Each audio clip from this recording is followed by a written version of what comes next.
नहीं झेल पाता हूँ अब मैं।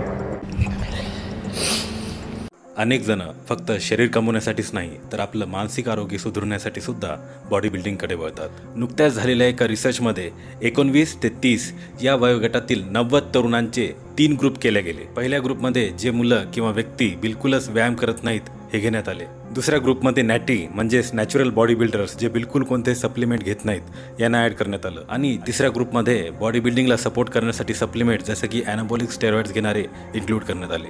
या सर्वांच्या डिप्रेशनची पातळी तपासण्यासाठी बेक डिप्रेशन इन्व्हेंटरी म्हणजेच BDI चा यूज करण्यात आला आणि यातले निकाल खूपच आश्चर्यकारक होते। ज्यांनी सप्लिमेंट न घेता बॉडी बिल्डिंग केली त्यांच्यामध्ये डिप्रेशनचं प्रमाण हे अत्यंत कमी आढळलं। ते नॅचरल बॉडी बिल्डर्स अगदी व्यायाम न करणाऱ्या लोकांपेक्षाही खूप जास्त आनंदी होते। पण जे बॉडी बिल्डर्स सप्लिमेंट जसे की ॲनाबॉलिक स्टेरॉइड्स घेणारे होते त्यांच्यामध्ये डिप्रेशनची पातळी ही सर्वात जास्त दिसून आली। तर ते स्टेरॉइड्स तुमचे हार्मोन्सचे संतुलन बिघडवतात, त्यामुळे सिव्हिअर डिप्रेसिव्ह एपिसोड्स येतात।